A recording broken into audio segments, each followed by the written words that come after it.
I hate to say this because I don't like to talk negatively about our region, but when I look at how Western startup boards function, I'm talking about Bay Area and London companies, I see a lot more maturity in how boards are composed and how boards operate. I know at least 2 from my circles that actually left because they felt that doing entrepreneurship here is vastly limited. The examples you gave of people that have left, I've seen it happen, and even in a couple of occasions, I've encouraged the person to leave. I was interviewing one of my friends also, he's a CEO of a large organization, and I asked him, why aren't you investing in the region? He looked at me as like, why would I care about someone else's child and leave my own child? I mean, it's an interesting viewpoint. Look, I think...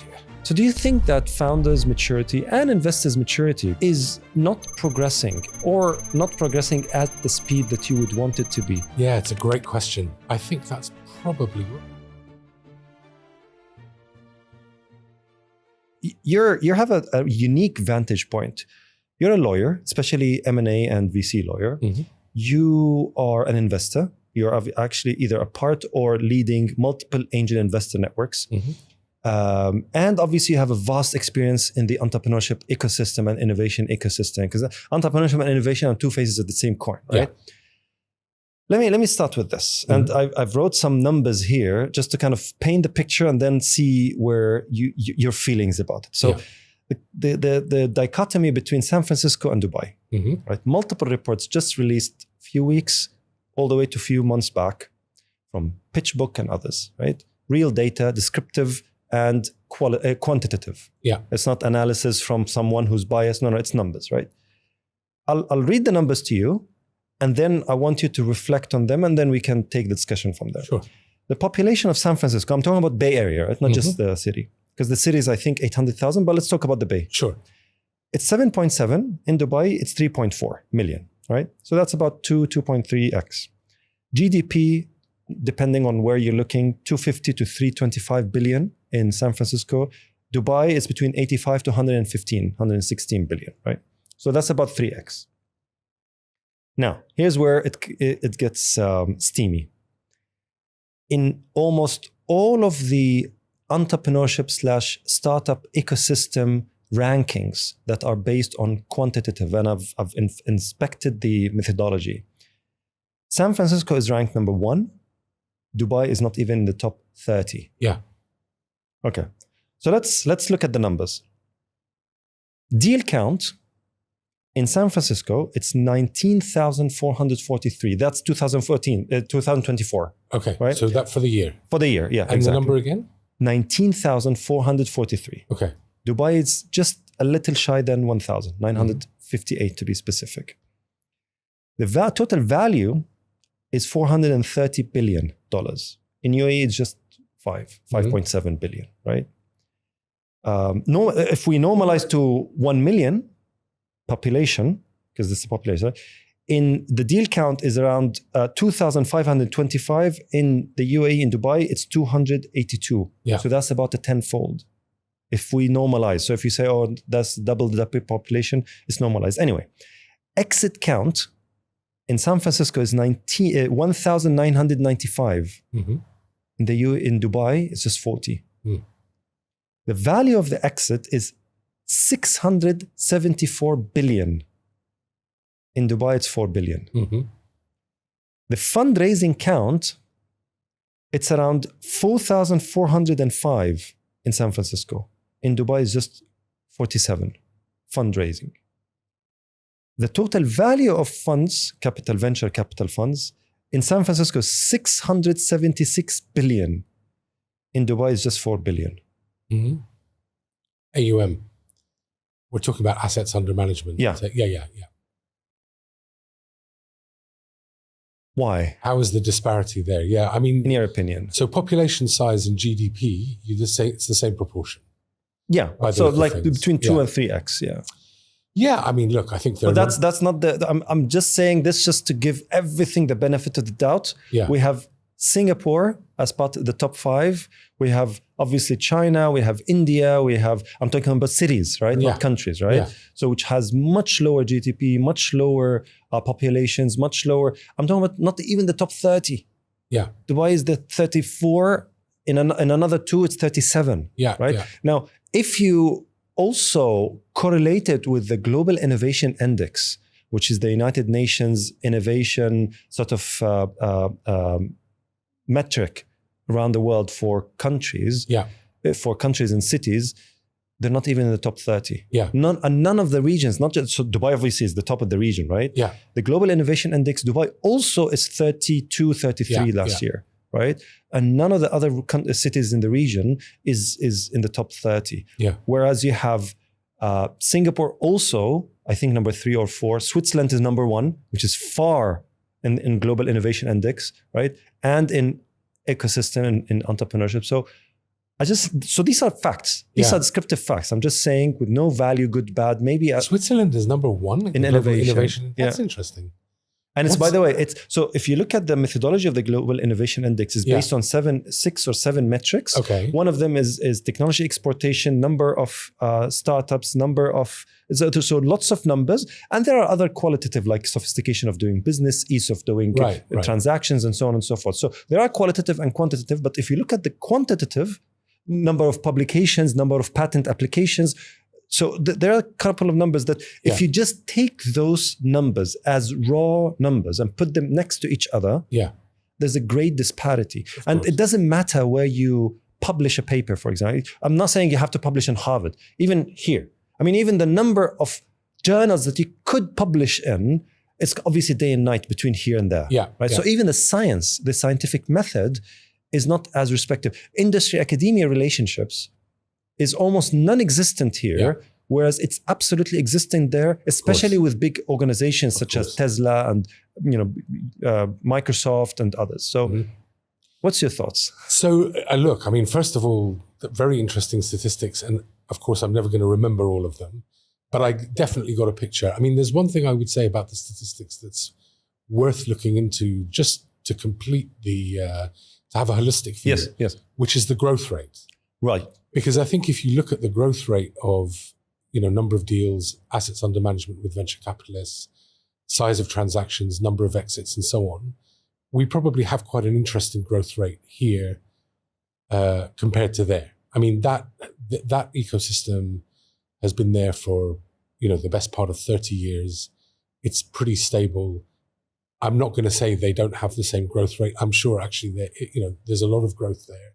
And obviously, the larger the number of exits, the larger the acceleration of money that gets recycled back into the system. There's no question. Right. There's a feedback loop. Definitely. And the feedback loop is not actually compounding, because those people who know how to invest rather than a high net worth individual who made their money on, I don't know, real estate or other asset classes. And of course, lots of those people like to enter the asset class, but then you also have the compounding effect of money that's raised within it. True.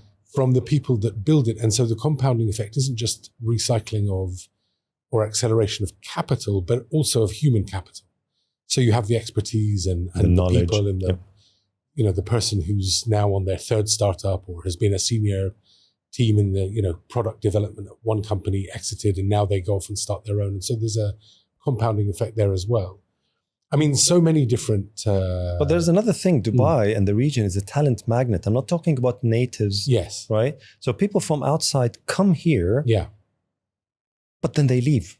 I know at least 2 from my circles that actually left to San Francisco and to the UK because they felt that... I'm not talking about the policies. There's something about doing entrepreneurship here that is vastly limited. So I can, and look, the examples you gave of people that have left, I've seen it happen. And even in a couple of occasions, I've encouraged the person to leave and go there for a couple of different reasons. I mean, look, first of all, you have an open market of 350, 360 million. In the US, where the friction associated with, launching a product and selling it is vastly lower than it is in the Gulf region. I mean, Dubai, the city that we're talking about where we live, there's so much going for it. There's so much positive here. There's so much enabling and encouraging and facilitating of entrepreneurship, no question. But it is a small market. And so if you're going to build something both meaningful and scalable, it's not just a question of developing a product that's relevant to the local and regional market, but it's actually jumping over the walls, jumping over the borders, and accessing those markets with relatively low friction. And we don't really have that in the region. I mean, accessing markets with low friction is not that easy. True. So I think that's number one. In the US, you also have VCs that are more risk-taking, less risk-averse, less conservative, who see innovation for what innovation can really be, where you have kind of technologies tomorrow that you wouldn't have dreamed of yesterday.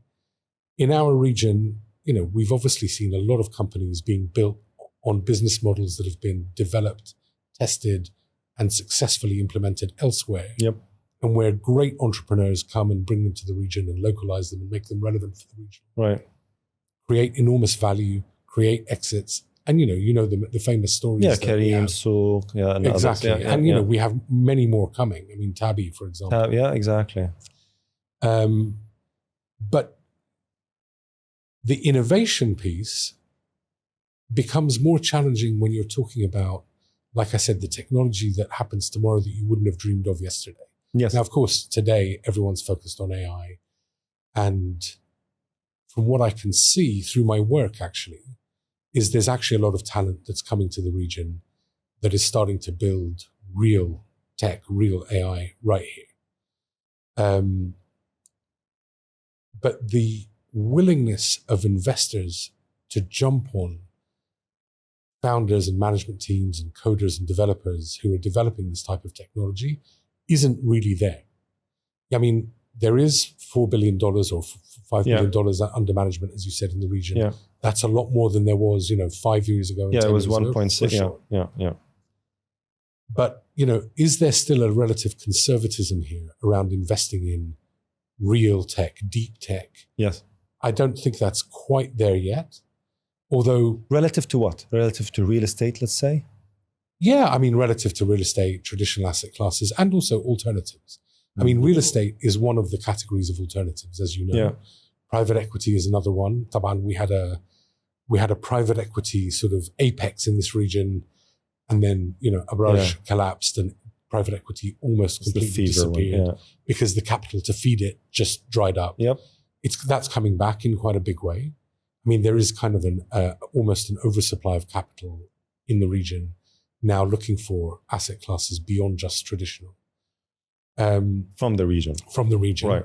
I think there is more of an interest in regional capital investing in regional economies. Yes. Which is for sure is there. Ninja is the last example. Yeah. Riyadh Capital, 100% of the last round, 250, is just local. Absolutely. But to your point, the first round, which was valued at, I think, 180 million, 30 million raise, was almost entirely from outside. That's right. Which is pre-seed, seed. Look, I'm working with a company and on a capital raise right now, and I'm going to be very, very sketchy about how much detail I give.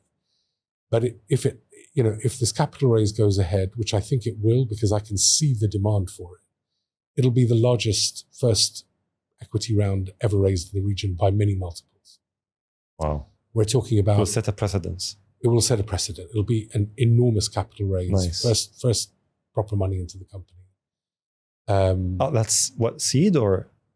It'll be, we'll probably call it a Series A, although it'll be but there's an MVP, there's revenue. Absolutely. There's a company, there's revenue. Right. It's deep tech. Oh, wow. From here. Okay. They're already monetizing. They have customers. They have, pretty significant revenue. But that's what I'm talking about. Because it's like you have to be extremely privileged to be able to reach to that scale without raising serious money from the beginning. Yeah. Right. So that's if you see the difference also, I don't have the number exactly, but I think the difference between raising money here pre-seed versus, let's say, in other parts of the world, here is about 18% of the total raise. Yeah. There is more than 37%. Because how you can't put a seed literally in a soil and not take care of it and expect it to grow into a kind of a mini tree. Yeah. Without a baby, when it's born, you have to take care of it first. Yeah. Like deliberately and consciously wake up at 1 a.m., 2 a.m. without even blinking. Yeah. But then when they're teenagers, you can just let them go, you know? Yeah. So, but here they have it flipped. Yeah, I mean, look, the thing is, one thing that we're missing in the region, and I say this with a heavy heart, I wish it wasn't so, but one thing we're missing in the region is serious academic institutions with the science and technology, right? I mean, serious academic institutions have been, to the extent they exist, they've been far more humanities focused. In fact, almost entirely humanities focused. So that's something that's missing. Now, how is this related, in your opinion? It's directly related because innovation comes from science and technology and from academia. From research papers. Absolutely, absolutely. And so, if you're a 17-year-old, star student who wants to be a scientist or a doctor or an engineer or anything in that sort of STEM area, your dream is to go to MIT, or your dream is to go to Stanford, or your dream is to go to a collection of these other sort of Ivy League or Cambridge, those kind of universities where the facilities are there, the labs are there, the legacy endowments for the universities are there and are worth sometimes tens of billions, if not hundreds of billions of dollars. I mean, there are universities in the US whose endowments are worth more than the GDP of most of the African countries. Right. So there's a major asymmetry between the two geographies in that key respect. But here it's funded by governments, which also has no shortage of capital. So if it's about liquidity and cash, they have endowments, which is the amount of money that they can, but here there's capital. There is capital. So at the end of the day, whatever means it is, the end is funding those universities so they're able to produce that kind of research that will feed into innovation. So I love how you kind of not pivoted, but kind of reversed all the way to education, because this is exactly what I wanted to kind of reach. But we have to start from there. Yeah. Right? I'm UK educated, much like you. I see the difference.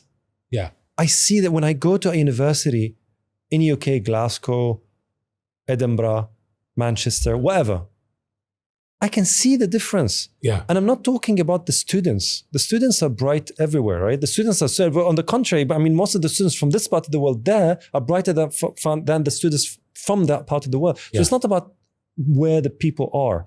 It's about the institution itself.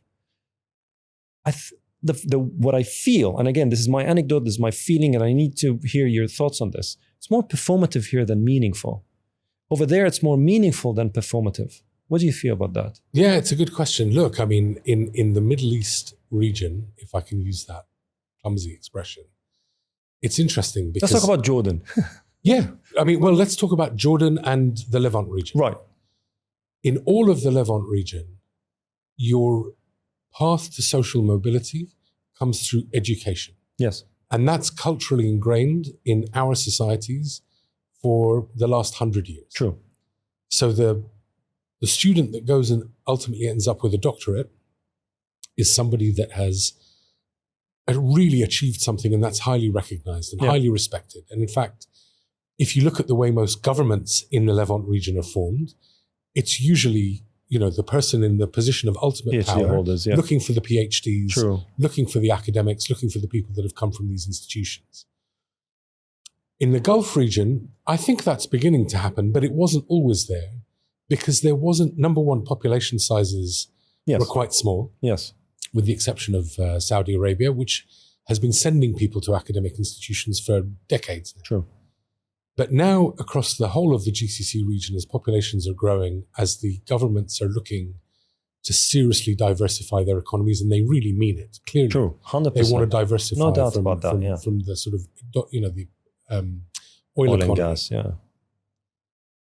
That is now being seen as something that's a really important component of that. And the aspiration towards education is coming from the desire to compete on the world stage, the desire to diversify away from oil and gas, but not for the purpose of social mobility. So there's this little sociological difference. What do you mean by social mobility? The ability to improve your status, the ability to feed your kids and put a roof over their heads and provide security. Change your social class from one to the other? Yeah, but also to provide stability, because Osama, if you come from the Levant region, right, whether it's Jordan, Palestine, Lebanon, Syria, or even into now Iraq. Yes. Egypt, of course, which isn't the Levant region, but is in North Africa. And in fact, you can look at Egypt and Morocco and Algeria and Tunisia as well. Political systems have never been massively stable. We've had a lot of war, we've had a lot of upheaval, we've had lots of refugees created. I mean, obviously, you have the Palestinians from the 1940s, but there's been strife and trouble and upheaval and insecurity across all of that geographic area. So the need for social mobility has included not just how do I make sure that I provide food and provide a roof over the head of my kids, but even it has extended to how do I acquire a nationality in a country that's sufficiently stable that if it all kicks off over here, which by the way, it has done in pretty much every country in that region, I have a safe haven where I can take my kids and protect them from these threats that are very real and very tangible and human, visceral. I mean, and now, of course, with what's been happening for the last 2 years, everybody's feeling it again. So the desire for social mobility is not just social mobility in terms of changing your socioeconomic class or building familial wealth. It's also about security. It's also about stability.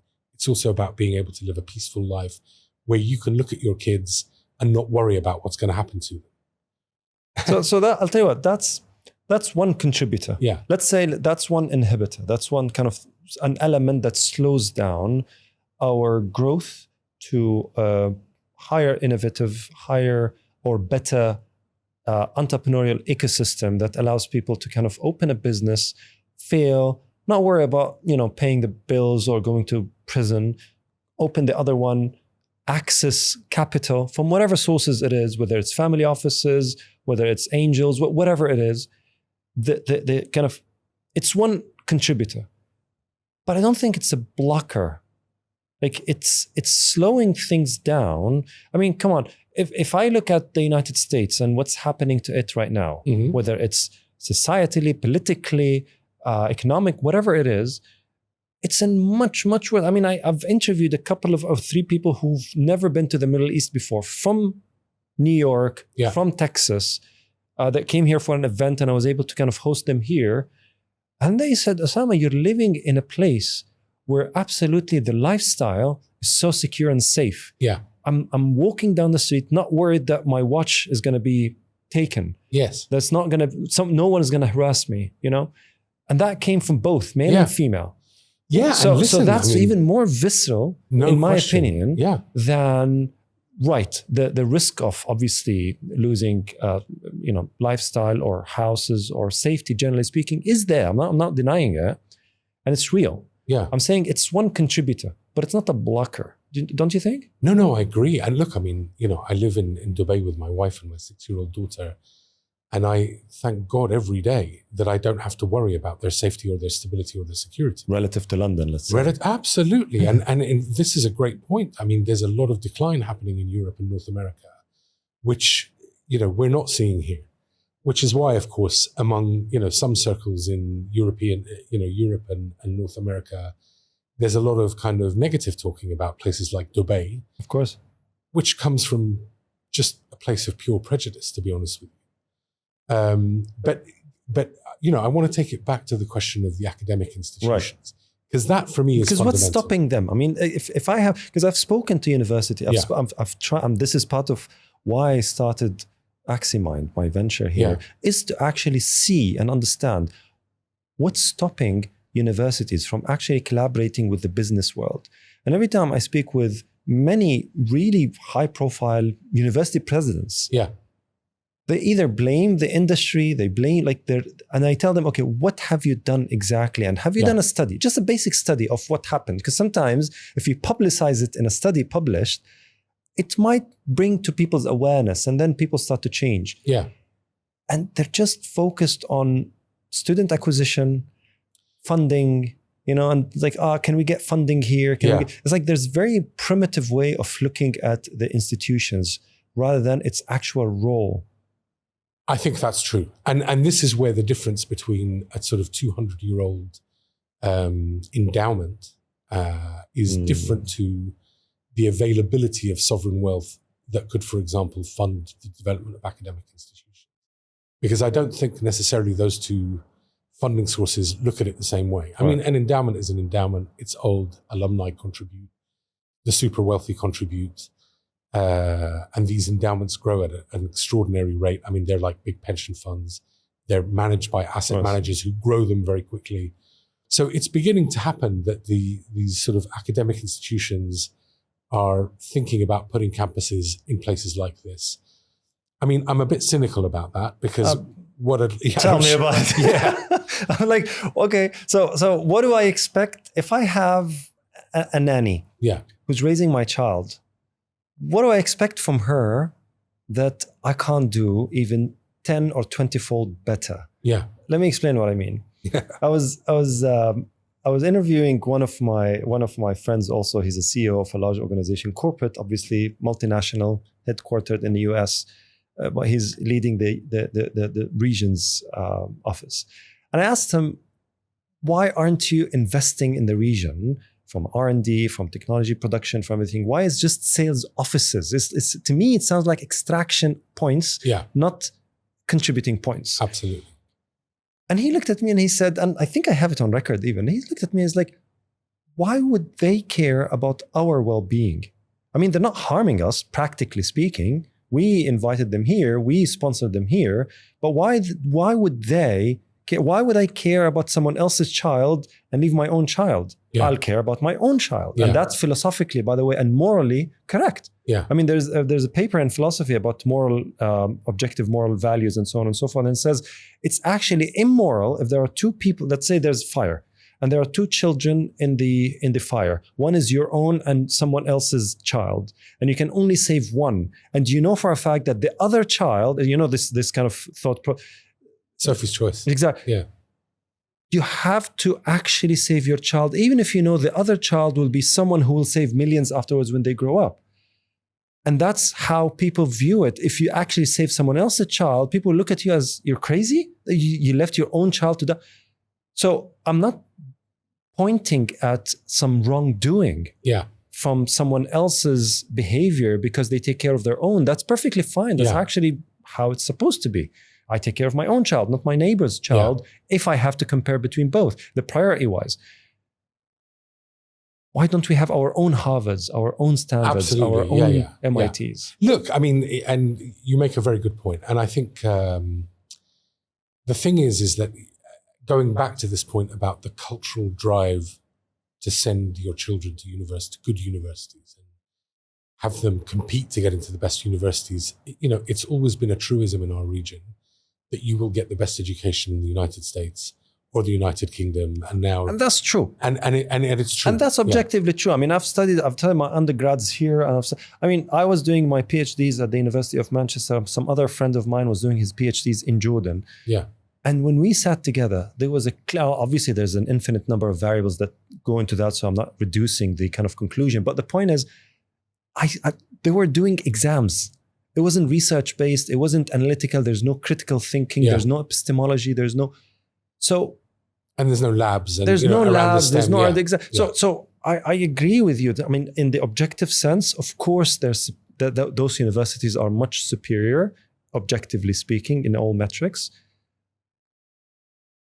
But what's the plan? The 20-year plan. Where is that 20-year plan, and where are we tracking against it? So you mentioned something very interesting just a while ago about growth. Because I looked into that. I didn't add it in the numbers because it's not good. Yeah. Right? We've been in the same ranking since 2011. That's how. In which category? They're all categories. Okay. Right? When it comes to now, obviously there are ups and downs here and there. But the point is, and most of those studies have sort of, those graphs that's longitudinal. So it's like from 2011, and then the countries, and they go up and down. Most countries are on top. We're actually I'm not talking about the GCC specifically, but if we talk about different countries, most of us were actually hovering around the 20s, but then we regressed in the past few years, 3-4 years. And when you look at it, I mean, obviously, this is not a research kind of discussion, so I'm not going into conclusions, but that's the reality, right? One of the things that I give to why this is happening is because of the demographics, obviously. And you mentioned the borders and everything else. So you and I are expats here. Yeah. I asked one of the investors, and I was like, why aren't you investing in pre-seed and seed? He said, Osama, because those people, I can invest in them, but then they'll vanish in thin air. Yeah. They won't be there. But if I invest in France, he's there. His roots are there. His mom, his dad, his house is there. That was his anecdote. So I was like, there's merit to that. Yeah, I mean, it's an interesting viewpoint. Look, I think in the city that we live in, Dubai, it is a talent magnet. And I actually think I see more people coming in this direction than leaving. And so I don't think that's a serious concern from an investor's perspective. I really don't. And obviously I'm a minor investor. There's no question. I'm not a major investor. I take risk on early stage companies. I haven't been doing it as much in the last couple of years as I was for quite a concentrated period of time, for a number of different reasons. But, I look at a lot of companies. I'm a member of a couple of, big angel networks, and we together look at a lot of companies. No, I sense that people that are coming here to set these businesses up, if they are from the broader region, generally when they come with an intention to stay. Yes. They come with an intention to do something serious. Absolutely. They choose, I believe, this is not going to go down well with my friends in Riyadh or even Abu Dhabi. I think that Dubai remains like the city of choice for a lot of people because it offers so much from a family perspective and education and healthcare and facilities. And, it's a lovely place to live. So I think they come here and they're serious about what they're doing, but they cannot succeed just by selling their product, whatever it is, in Dubai, because Dubai is a small market. So your opportunity to scale and create real value means you have to go into other markets. Obviously, Saudi is the big market that everybody wants to go into. Saudi has its own view, and obviously it has its own capital, a lot. And so in the Saudi market, and I have a lot of friends and clients in the kingdom, there is a Saudi first mindset, which is, we need to invest in our entrepreneurs and we need to invest in companies that are from here. And of course, Saudi has a huge population. It has, so many smart people, so many good entrepreneurs and managers, a lot of highly educated Saudis. Yes. So there's a justifiable tendency to want to discriminate in favor of people that are building and originating their products and their companies there. So that's one kind of invisible, intangible barrier to jumping over the Saudi border from the UAE. Agreed, yeah. And actually, I get know capital from Saudi. Not just capital, also to access the market. So, I can think of a couple of examples of companies that, took their product into the Saudi market where there was demand, right? But where they weren't really able to get it off the ground for a whole host of operational challenges, legal obstacles, a whole range of reasons why it was easier for a Saudi company doing the same thing to succeed. And some of that has to do with, who are my investors, who's on my cap table, who has influence, who can help me, who can help with value creation. And if your idea is that I'm going to come and invest in a Dubai company that's going to become a regional company, and I'm not bringing in stakeholders and value creators from all of the markets I want to be in, you're up against a challenge. Doesn't that mess up the cap table? Can do. Look, every company is its own unique story and unique journey. Right. But these are some of the topics that you see come up, or some of the trends that you see come up.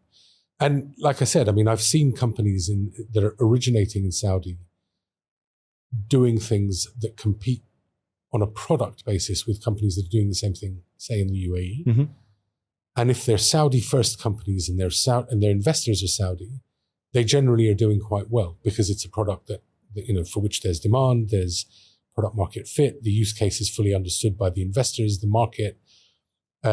Whereas somebody that goes from here to there to compete in that market doesn't find it as easy. And there are challenges like an uphill to for them. A little bit, yeah.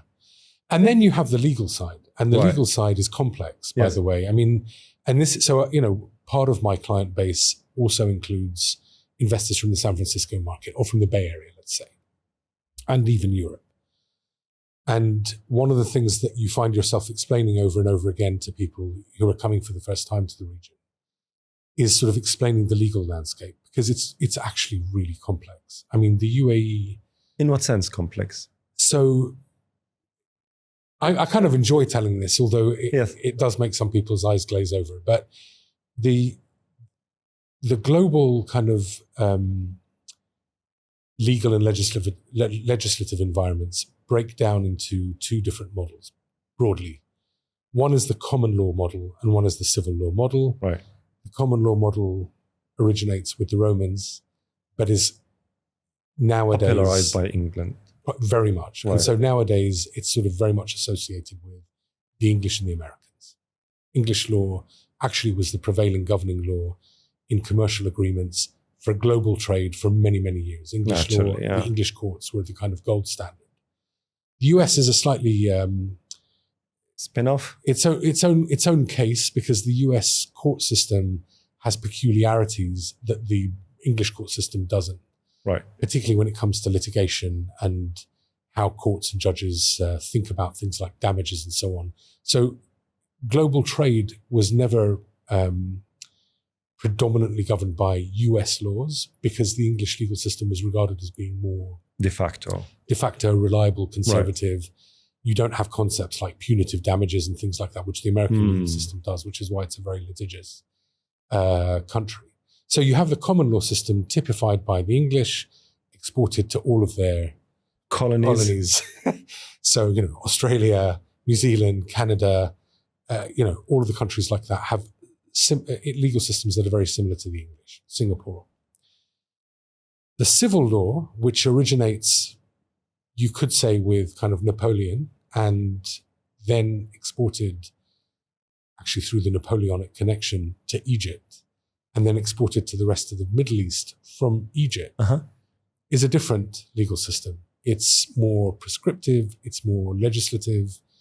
It doesn't rely on a common law notion or concept at all. What's a distinctive point between both of them? So to sort of, I guess, summarize it in the simplest terms I can, I don't mean that in a patronizing way, but I just mean for you're the expert, of course, audience. And the audience probably are not as expert as you are. So yeah, I think what it boils down to is the idea that the decision of one court can bind a future court deciding a case on similar facts and similar legal principles in the future. Right. That's which one? That's basically the common law system. That's the common law, yeah. Okay. Which is what they call setting a precedence. So, correct, 100%. Okay, that's why they always refer to, this judge have ruled this way, and they use it for... Okay. Exactly. In the case of, right. when I was growing up or studying law, the big case in the field of tort law was Donoghue and Stevenson. Still used to this day, still kind of relied on to this day by lawyers that are arguing, the duty of care in tort. Right. So the common law system ultimately relies on the development of legal principles that are connected with the decision of courts, and not just what's prescribed in primary legislation and secondary legislation. So it's continuously, perpetually growing as cases are being proceeded and judged. Correct. And the idea is that, legal minds contribute to the understanding of what the law is and how the law should be applied. And the different cases that are completely unique and colorful. Exactly. Now, there's in business, coming back to our sort of area of interest, in business, what is really appealing to investors and actually anybody conducting commerce is this idea that two parties to an agreement should be free to decide between them what they want the applicable rules of that agreement the transaction should look like. The freedom to contract. Right. So that's common law. That's it. Yeah. So in the common law systems, there is more of a philosophy of respecting the contracting decisions of two parties to a contract. Gotcha. There are some exceptions. In England, they have the Unfair Contract Terms Act that looks to protect people who don't, where there's an asymmetry of bargaining power or an asymmetry of knowledge or something like that. But generally speaking, two fully mature parties, sophisticated parties who have access to independent legal advice can decide whatever they want to do between the two of them. And there isn't some law that says, no, that's not permissible. Gotcha. And the way that sort of translates through into investments in business that we're talking about is that, for example, in a civil law country, I can't agree with you that there are certain circumstances in which you have the right to buy me out, and I can't argue with that. If certain things happen, then you have the right to basically call my shares, and the court will completely respect that right. Oh, wow. And it will force me to give up my shares. That's the forceful buyouts that we hear about all the time. Is this yeah, part of it? So you have things like call options, you have things like put options where I have the right to force you to buy my share or shares. You have things like drag along rights where I can agree with a buyer that he's gonna or they are gonna buy the company, and I have the right not only to sell my shares to that buyer, but your shares too. And if I make an agreement with that buyer, would I agree on that and sign on it, or so in a shareholders agreement, yeah, you would sign a shareholders agreement that has drag along rights. And if you're a minority investor and the majority decide they want to sell, then they have the right to effectively drag you into that sale. Right. You have tag along rights as well, which are, if you're selling your shares, then, I don't want to be trapped in a company with a partner that isn't you. So you can't just sell your shares and introduce some new shareholder into the company. So if you're going to sell your shares, I have the right to tag along. All of those are in the shareholder agreements, the SHA. Exactly. So typically you would have those things in a common law shareholders agreement. Because between you and me, I'm free to agree with you and you're free to agree with me on whatever. Correct. And so in venture capital and also in private equity, where essentially people are putting private capital into private, non-publicly listed companies, they want to have sophisticated shareholder agreements that provide these kind of rights, where there's open agreement between the two parties to a contract or multiple parties to a contract, that we're going to respect these rights. As a legal system.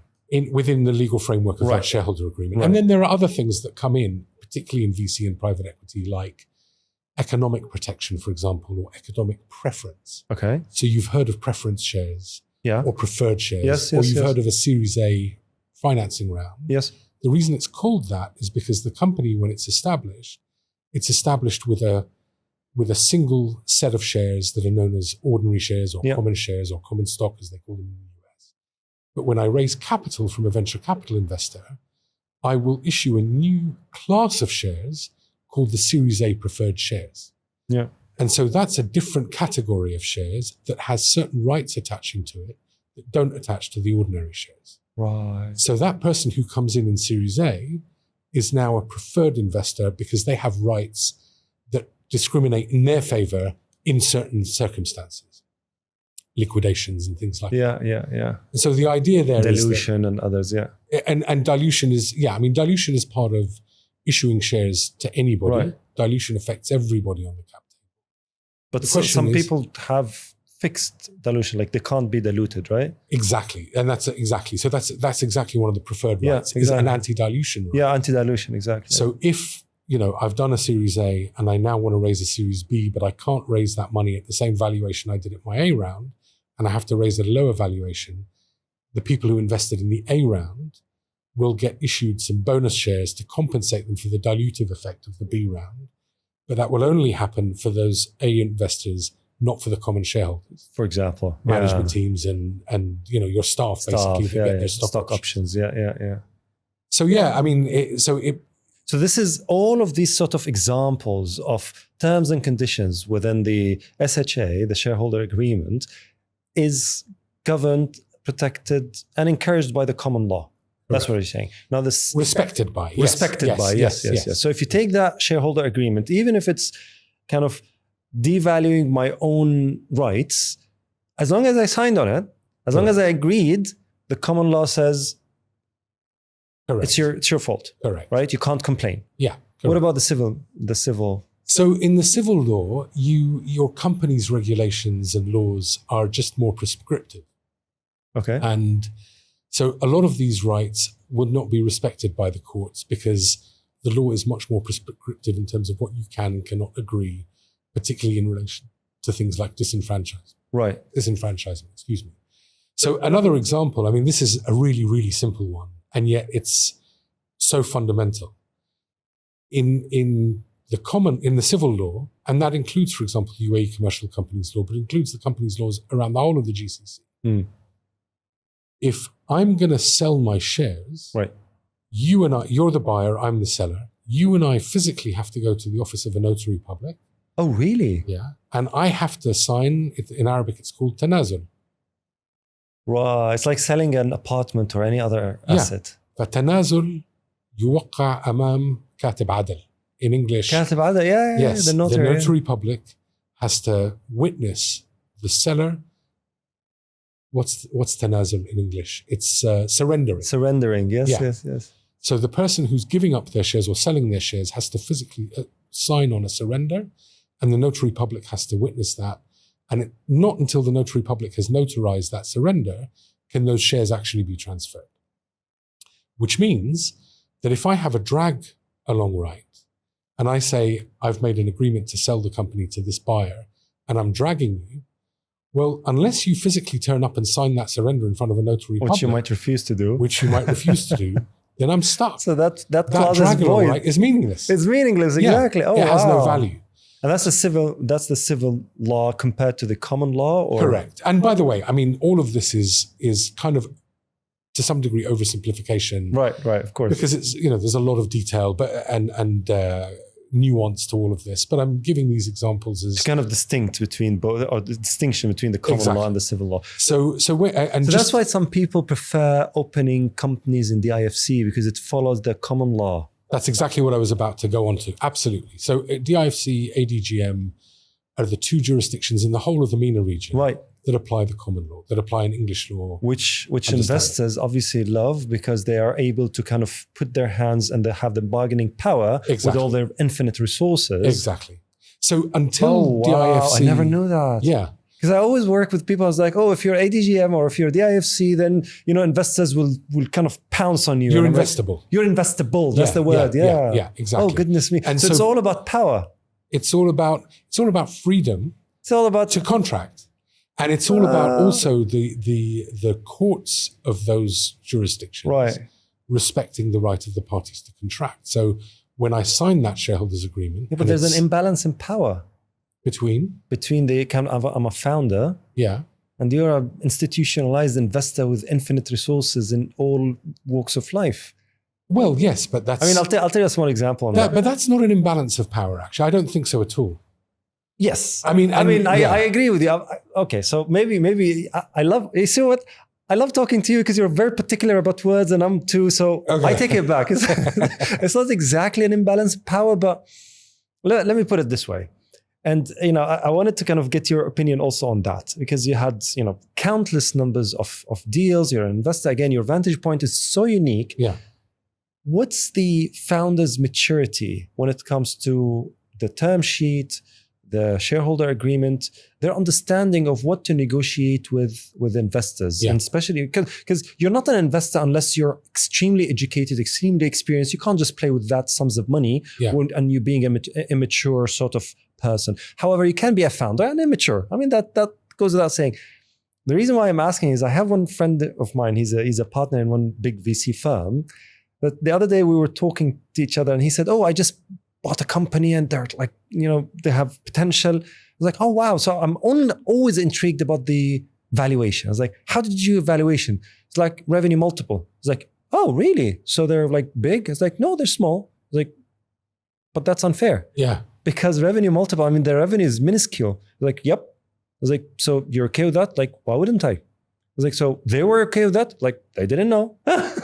And I'm like, okay. I mean, so what do you think about the founder's maturity when it comes to those type of dealings? Well, I mean, if I'm going to address founder's maturity, I'll also address the imbalance of power there as well, because a founder in that circumstance is, their job And what they will try very hard to do, particularly the more mature ones, is to basically say to the investor, no, what you're investing in here is the talent, is the promise of what I'm going to produce and what I'm going to sell. Rightfully so. That's why you apply the DCF, the discounted cash flow, the potential revenues discounted to the. So there is that. Yeah. But what I think what I want to kind of understand here is the maturity of the founders is unattainable because the founder is by definition, mostly, if you take the average and the bell curve, are younger. Yeah. But also they're too busy with their code, 18 hours a day just coding and debugging and acquiring clients. So those peripheral kind of financial / legal / corporate / business knowledge is on average unattainable. That applies to some people, but not to all. I mean, look, there are founders in this region who graduated from. Yeah. I'm not just going to talk about universities, but I'm going to talk about companies too. Yes. Right? Yes. Or venture builders. I mean, people that come out of Rocket Internet. I won't name any names, but we have a couple of founders in the region that have come out of Rocket that have built amazing companies and scaled them. Agreed. And created amazing value, and they know exactly what they're doing, even if it's their first. Because they have the scar tissue to kind of, scar tissue, flying hours, experience, the ability to absorb negotiations, rejections, business acumen and knowledge, and exactly from. No, I'm not talking about those, because if you're onboarding kind of junior students. You don't expect them to be as experienced and mature as senior students. And we go back to pre-seed and seed for the masses, because the masses cannot be second and third. It's like the pyramid, right? The first is always new soldiers. And those people can get hit hard, especially in our parts of the world here, where your loss of lifestyle, your visa, your very expensive to kind of be an entrepreneur here with all of the fees and all of the kind of rent and all of the cost of living. So you see what I'm trying to say? So this is where I call the imbalance of power. Because when I come and negotiate with you, you're the investor, I'm the founder. Yeah. I have bills to pay. I'm young. I'm not married. I don't have kids. Fine, fair. But still, I have visas. I have licenses. I have this. I have that. So I come to you with an implicit disadvantage that I can't play the poker game. I can have a poker face, that's fine, but my oxygen tank has kind of limit. Yeah, I mean, look, this is the universal law of self-selection in a way. I mean, the founder. I love that. The founder has to persuade the investor that there's a real opportunity for the investor here and that the investor shouldn't miss it. I think that's the fundamental challenge. And you are at a disadvantage if you're from here, you've shown up, you've come up with a great idea for a product, you've started building it, you have an MVP maybe. You're going to tackle a problem that needs to be tackled, but you don't necessarily possess that scar tissue that we were talking about, or the business acumen in how do you kind of create the confidence in the investor that this is an opportunity they shouldn't miss. Yes. Because that's what it is. It's a confidence. It is. Wow. Yeah. And so, as an investor, and, again, as an investor, I've looked at so many companies, I can't tell you, with thousands actually. I can only imagine, yeah. Your gut instinct in a very early stage company is this person going to be able to deliver across all the stages that get me to the exit point? Because as an investor, you might want to make an impact by enabling entrepreneurs. You might want to make an impact by enabling innovation and believe in that stuff, for like non-financial reasons. But the principal reason investors invest is to make a return. $1, $5 in 3 years, 4 years, that's it. And to beat the market. And to beat the market, exactly. Yeah. Yep. And again, this is something that, my angel investor friends will not enjoy hearing me say this. But, now that I'm 12, 13, maybe 14 years into angel investing. My first investment, I ended up putting more money than I care to admit into a single company over multiple stages. Yeah. And actually the company got to Series B and then failed. Oh, wow. And you didn't exit until Series B? Oh, there was no exit. The company failed. I lost all my money. But you started from the beginning. I was like the second or the third check in the Why didn't you just get out at Series A? Because you could, right? To some degree, I got stuck, actually. And I learned a lot of lessons. I was not a seasoned angel investor when I wrote that first check. Okay. In fact, I wasn't a serious You have angel your own investor. Scottish then. Oh, yeah. I mean, look, I was 7 figures in by the time it all went belly up. It's gonna hurt. Yeah, it hurt. It hurt a lot. It hurts now because, of course, that same amount of money invested 12 years ago in any a of piece the of real estate. In a bond. Or a bond, or, SPY, That's the 5% S&P or 500. 3%. Yeah. Absolutely. And that's a painful realization. And as an angel investor... But that's the reality of the game. That's the reality of the game, exactly. And so what we're doing is, these early stage angels. I mean, the angel story in the Bay Area is one story. You've got access to, particularly if you're connected in that little club of Sand Hill Road. Hugely, exactly, the whole Sand Hill Road thing. Then what you're going to get is you're going to get access to the graduates from the universities who have done the internships with the big name investors or with the FANG companies or whatever the new, grouping of Not just PR and marketing and events and speaking. But there's that too. There's that, but it's because you learn the lingo and you learn how to bullshit your way through any conversation. But I mean, that is the artifact for substance. Yes. Not just the artifact for a hollow. Exactly. So you have, so that's the angel environment in the Bay Area. Here, angels do tend to be a little bit more conservative. They do tend to go for businesses that are not moonshot businesses. I mean, some put money into moonshots as well. But that statistically, you are going to invest your money in an asset class that has a 95% fail rate. Yep. And therefore, you are walking into a casino. Yeah. Right? More or less, yeah. You are walking into a casino. More or less. It's not exactly it's that. It's a halal form of gambling. It's a halal form of gambling. Yeah. Exactly. Well, I think the point that I want to get with you is, and we started with this, and I think we're alluding to it again, is education, right? Because if I'm an angel investor and I know exactly the principles for investing, understanding, I can ask now, me being an entrepreneur for 3 years, I'm not looking for investments. I'm in the coaching and consulting, which is not investable, and I don't need capital anyway. But now I've worked with countless numbers of founders who come and talk to me. One thing that I constantly see and understand why investors are not investing in those type of early ones, exactly what you said, confidence. Yeah. It's exactly confidence, because they come to me when I ask them, okay, do you have a use of fund analysis that is spanning, let's say, 18 or 20 months that is very clear? I'm not talking about revenues here. I'm not talking about profits. Just use of fund analysis. You're asking for $1 million, $2 million. Do you know exactly where this money will be spent? They don't. Yeah. They don't have this Excel sheet, even a very simple Excel sheet with month by month, the burn rate. They don't have that. Yeah.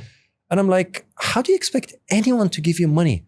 Oh, my vision, my dream, my this and my that. And I'm like, okay, then stay away from investors. Build your dream from your fathers, from your friends, for the 3 Fs, right? Friend, family, and fools. Go there. Don't go to investors, because investors care about one thing only, which is, will you get my $1 to $5 in 3-4 years? And that's it. That's it. And that's, like you said, it's a form of gambling. But when I ask those questions to invest, do you understand? Have you done financial modeling to your valuation? No. Okay, so you come to me with a pitch deck that tells me that your company is valued at, let's say, 100 million or 200 million. Based on what? Pure benchmarking. Yeah, but benchmarking with what? I mean, it's. But interestingly, confidence. So here's an example. Mira Murati, who was the CTO of OpenAI, raised, I can't remember how much she raised, but on a 2 billion valuation. No, 2 billion raised. Well, she raised, okay. 2 billion raised. I was just studying it this morning because I have a webinar next week. So there you go. 2 billion raised. With no product. Productless. Yeah.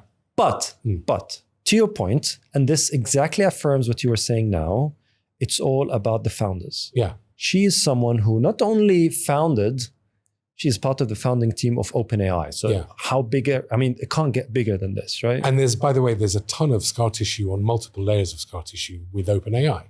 True. It's, the fiasco of Altman being exited and Microsoft, doing that whole kind of move on them, and, Altman and Musk. And I mean, there's a ton of scar tissue. Everything, political, geopolitical, economical. An amazing product. All of those sort of, you see, You talk about swimming against the tide. Yeah. Like swimming against everything, right? So I agree with you. So that exact, and by the way, if you look at Ninja, Yeah. which was valued at 1.5 billion Yeah. in less than 3 years, right? Yeah. So I studied their case really carefully from 2022. They were very stealth. They didn't mention their earlier funds. They just announced everything now. Guess one of their co-founders is who? He's the unicorn exit from the company who bought Talabat. Oh, okay. So exactly. So probably he has a USB stick that has everything that needs to he has to have in Q-commerce area, because he's the kind of exit from that. And hopefully company. his previous shareholders agreement allows him to have and use that USB stick. But let's Sorry, that's a lawyer's joke. That's a lawyer's. Yeah. Well, I agree with you, but I think the thing is, this goes back into knowledge, right? Because if you're naive, you'll take whatever you have from there, not knowing what legal terms you've signed into, and then take yourself into a cesspool that just going to drag you down. So it's not just about being smart, it's about being intelligent as well and wise, right? But that's the point. The point is, they are all multi-founders, multi-exits, and they have all the scar tissue in the world. Yeah. But again, those are the ones that we romanticize about. Like you said, the celebrities. Yeah.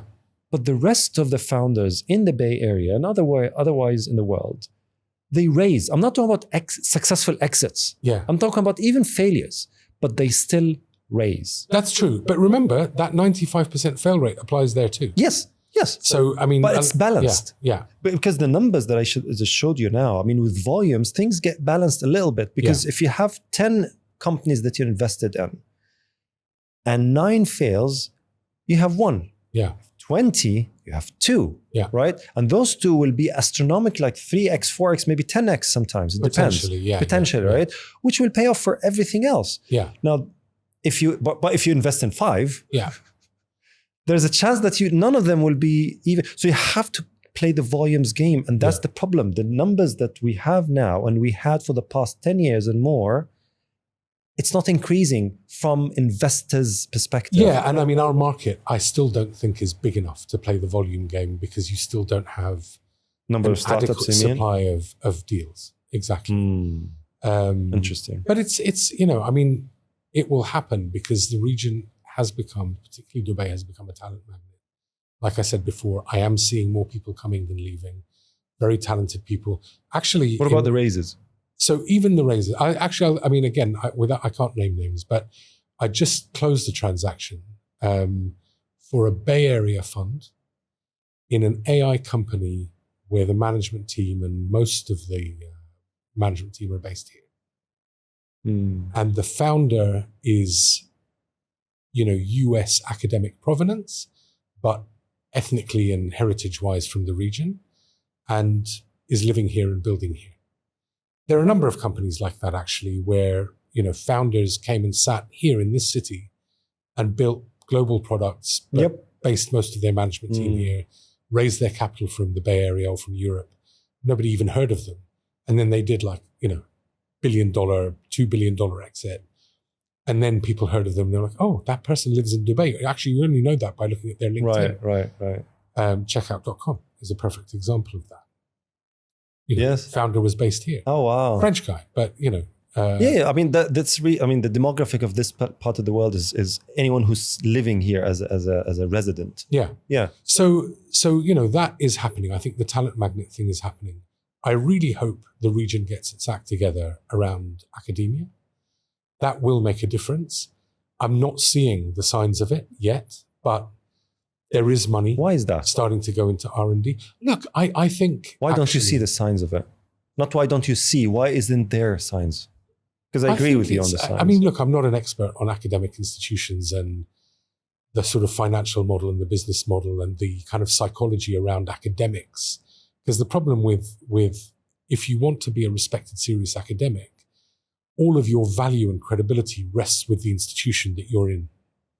So, I mean, the prestige in the class, right? Absolutely. It's extremely elitist. Look, we've had the American University of Beirut, and we've had the American University of Cairo.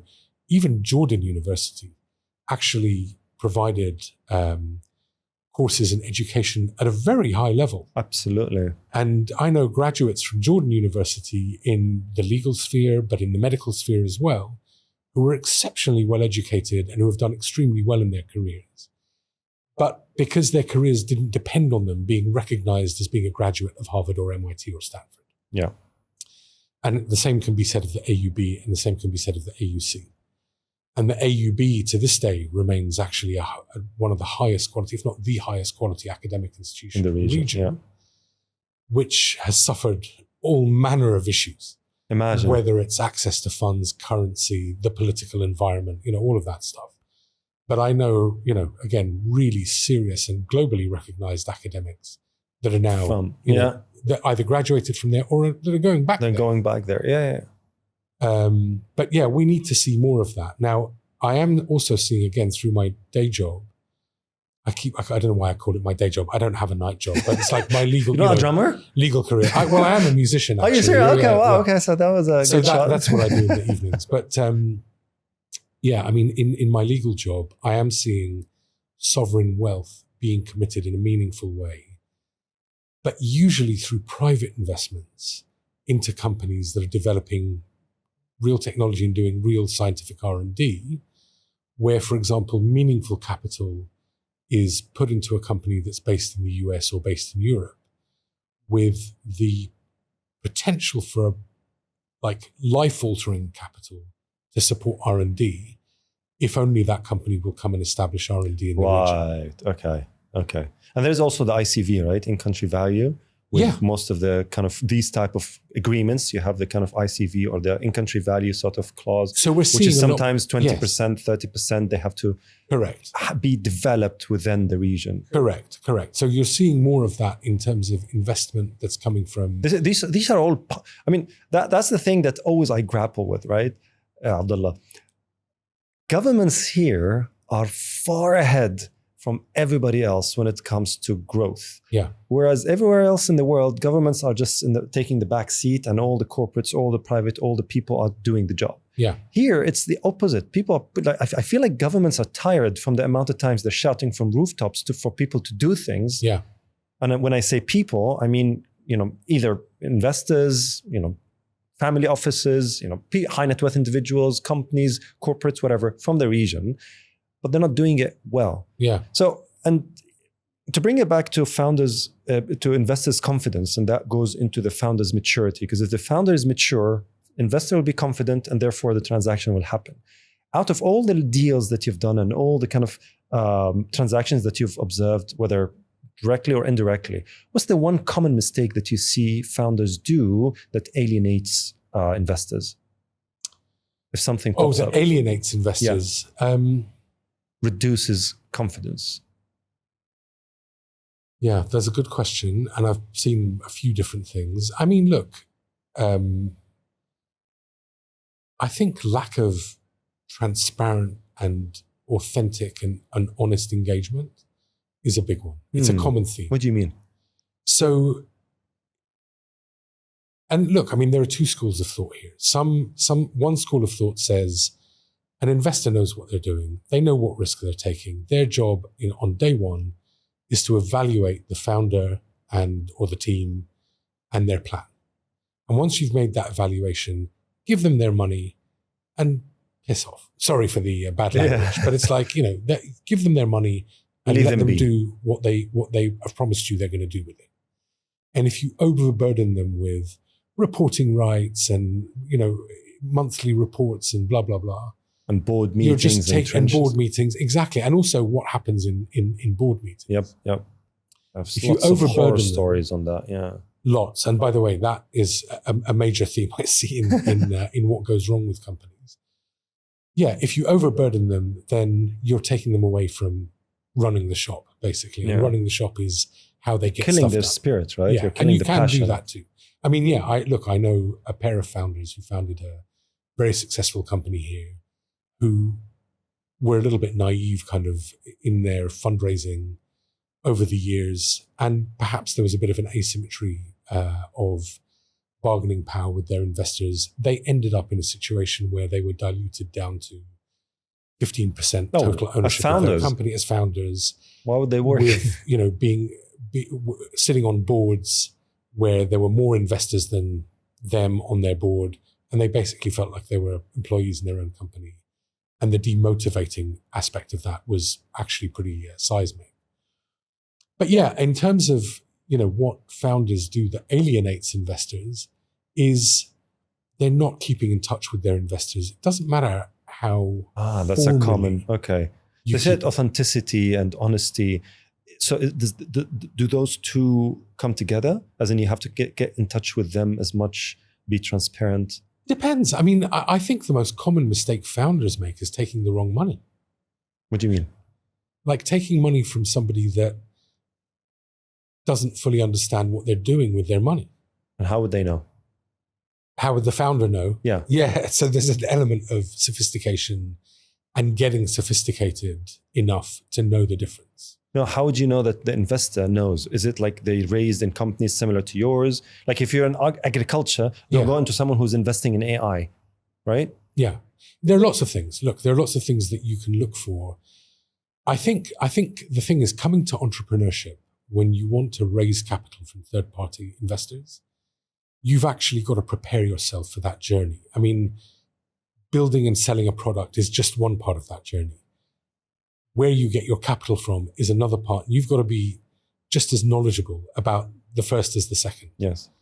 So, and a lot of founders come and see me these days. I mean, I work with, as a lawyer, with companies that have achieved a certain track record and valuation, and it's usually not early stage. Because they should be able to fund, right? This kind of engagement. Exactly. Yeah. So, I work a lot more on M&A, on exits, but also on large capital raises. But nevertheless, I mean, a lot of people come to see me when they're in that early phase and they're looking to raise and they're asking for advice. How do I set myself up for this? And to be honest, a lot of those conversations are a 30-minute chat with someone who isn't going to become a client today, but who I hope will become a client in a couple of years from now once they've raised and so on. And what I always look out for, because I have the investor's experience, what I always look out for is how educated have you become? You look for that. Yeah, absolutely. So something that you said earlier is, do they come to me with a projection or with a financial model or with a breakdown of how they're going to use their funds? To me, that's one thing that I look for. Okay. I actually look for a whole range of things. Like? Behavioral things. Like what? Like, first of all, from an intangible basis, how does this person respond to a difficult question? Example. How do they respond to pressure? Like what? Difficult question. There are all sorts. When you're sitting in front of someone and you see that their demeanor, cocky, for example, right, about what they're going to do, I might ask them quite a searching question. Gotcha. About how they're going to use their funds.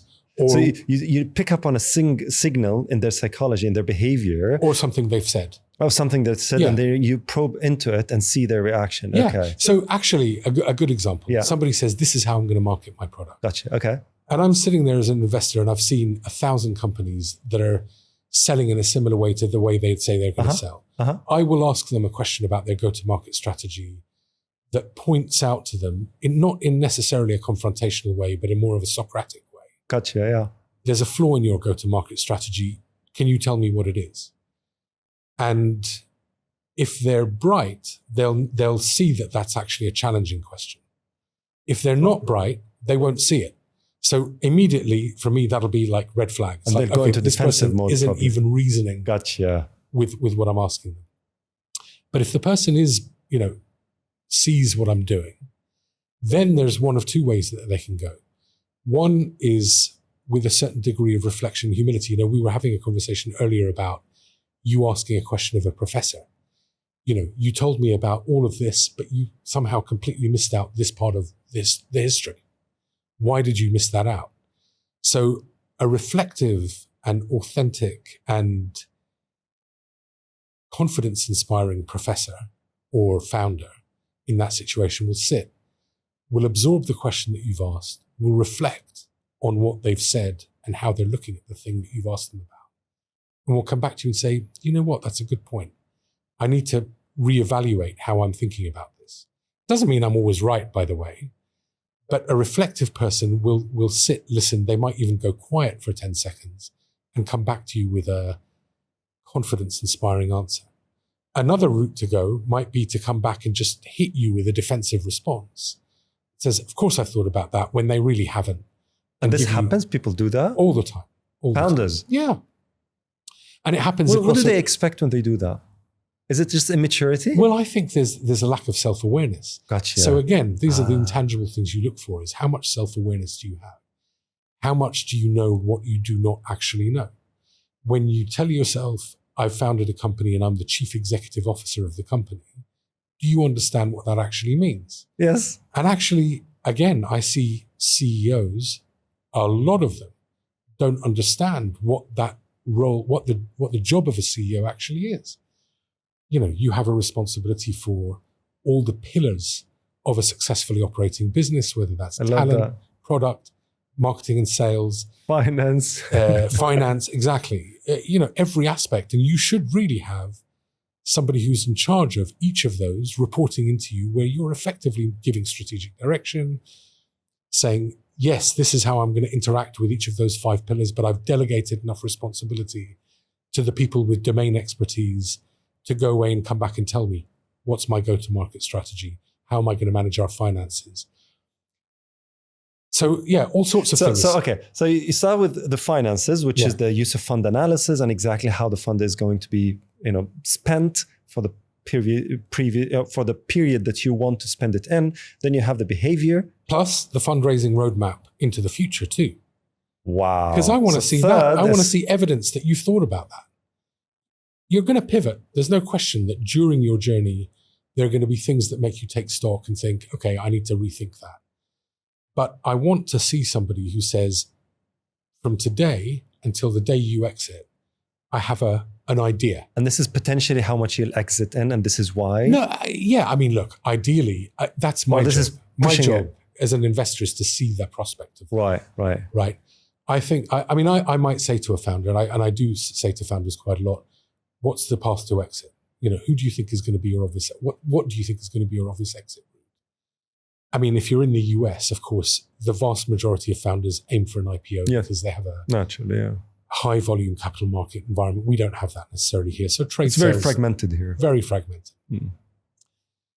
But I'll ask that question, say, what's the path to exit? What's the obvious route to exit? And they might give you an answer. But my job as an investor really is to also establish conviction and confidence around what I think is the pathway, and how much my answer to that question myself marries up with what they tell me.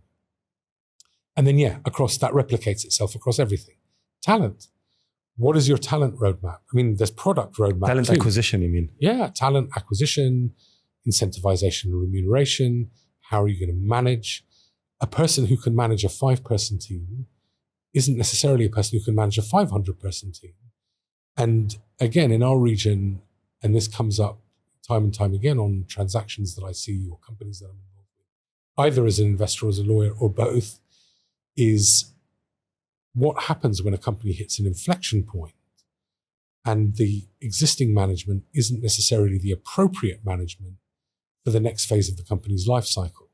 Now, if I'm in the investor's chair, I want to see continued value creation and continued scale until we get to the point of exit. And I want to see a team that's capable of not just negotiating an exit, but understanding all of the kind of financial complexity around doing the operational kind of complexities of running that value that you're creating. Because operations is completely out of the game of those founders because they don't know. They just do things as they come. Absolutely. But then when it comes to post-Series A and goes to Series B, you need to have proper structure. You need to have SOPs, workflows, handoffs. Yes. And operations is another one of those pillars. Absolutely. So, so finance, behavior, exit strategy, talent, your ability to understand, and humility, I would say, to say, I'm not a CEO, because most founders here, as per my limited experience, are, like you said, CEOs. And this is where LinkedIn becomes comical, right? Everybody's an investor, everybody's a CEO. I have a few of my clients who are, the first thing before we build the pitch deck, I was like, remove the C's. No one is a CMO. You can't be a 27-year-old CMO. You can't. It's physically impossible, right? So just say marketing manager or responsible. Don't say CEO, because this will alienate. Don't say CEO. It could alienate. That's true. Look, I mean, the other thing is around how do you approach governance and accountability. What do you mean? And that's a common theme as well in a lot of companies I see. So accountability, of course, investors think that accountability means what you deliver to them in terms of value creation and the ultimate exit. But actually, you've got accountability to a whole range of other stakeholders if you're a founder. Number one, your team. You've got to be accountable to your team. You've got to, storytelling is a big part of being a good founder and a good CEO. Actually, it's a major part of being a good CEO. I've got rally people around you, right? You've got to, exactly. So I've got to tell everybody that I hire, what is the vision for this company? What is the journey of this company? What is your role in that? And how can I inspire you to play your part in being part of that team and part of that vision that will persuade you to leave a corporate job that pays you more, to come and accept a lower salary and some stock options, because ultimately I'm asking you to gamble on the future value of this company.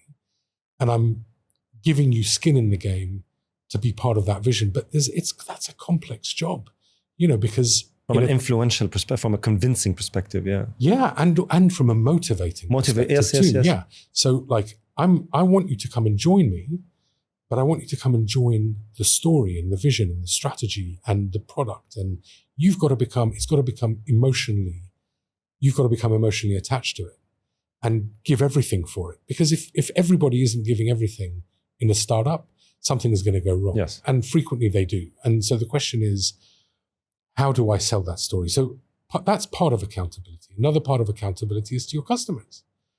I'm developing a product and I'm promising to a customer that when they pay me for the product, they'll get the product that I tell them I've developed and that they're paying for.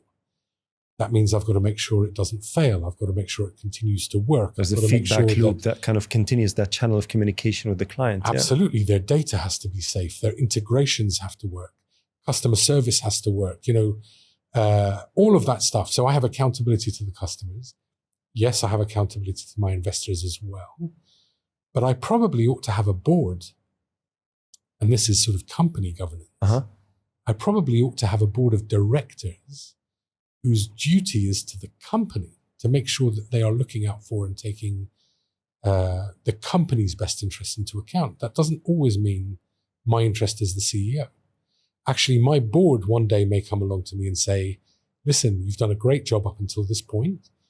We now think you need to move into a different job and we need to hire a CEO that can take this company into the next phase of its life. And as a CEO, I actually need to be responsible enough and open enough to that as an eventuality and build a board of directors around me that holds me to account. Now, I hate to say this because I don't like to talk negatively about our region, but when I look at how Western startup boards function, I'm talking about Bay Area and London companies, I see a lot more maturity in how boards are composed and how boards behave and operate. Yeah. You mean the human-to-human communication between the board and the founders and the role that board members play too. Okay. Yeah, the role. The understanding and the awareness of that role. What's your job as a board member? Right. Now, again, in this region, not just a LinkedIn title. It's absolutely. It's not, or it's not just I'm sitting on this board to protect the money that my employer has put into the company. So that happens. There's an active contribution into the kind of advising and the directing of the founders. Correct. Okay. So if you look at, for example, US private equity, there's no question that the biggest private equity industry is the American one. And the model, was always that a domain expert with access to, either with personal capital or access to capital, comes and says, let's deploy some capital into this company doing X. I'm a domain expert in X, and I'm going to take the money, I'm going to invest it in this company, and I'm going to get involved in value creation, because what I want to do is grow that $20 million check into a $50 million exit. But I can't do that just by parking the money with the management. No, I've got to bring my domain expertise, and I've got to hold the company to account. And so private equity investors traditionally, they put their money, they appoint somebody to the board makes sure that business is now managed in a way that is superior to how it was managed before. Not that it was managed badly necessarily, but it's a growth. It's we're a now kind of going upgrade. into a growth phase. Yes, exactly. Yes. So I was listening, actually I was in a meeting the other day where the founder of a very successful venture-backed company in the region, was speaking about this. And I mean, not every company is the same, but this founder said, I saw it as my job from day one to build a group of people around me on the board who could fill in the gaps that I had in my knowledge and my abilities. Founder said that. Yeah, to execute the job of CEO perfectly. So that's the humility you're looking for in 100%. Founders, right? Yeah, it's like knowing what you don't know. Right. Or acknowledging that you don't know what you don't know. Absolutely. It's fundamentally important. Listen, as a lawyer, it's been a central tenet for me as in my career to be utterly conscious of what I don't know. So that when a client says to me, I need you to do X, I bring everything I know to the table, and any gaps in my knowledge are filled in by team members that I'll recruit from my firm to come and fill those gaps so that that client gets a perfect service with the right answer every time. Complete. Yeah. I mean, for me, it's risk management, right? At the end of the day. It is risk management. Yeah. That's true. But you're managing potential kind of consequences, exactly. You're expecting the unexpected, right? Yeah, exactly. And so it's our job all the time to deliver perfection. I mean, and that's multifold probably for founders because they're managing money of people and they want to grow it. So it's, yeah. Yeah. So, I mean, I'm sorry to jump around a lot, but this brings us back almost to something that I was saying earlier, which is there are two schools of thought. Right. One school of thought is your job as an investor is to properly evaluate who you're giving money to and what they're going to do with it. And once you've done that, then leave them to manage it.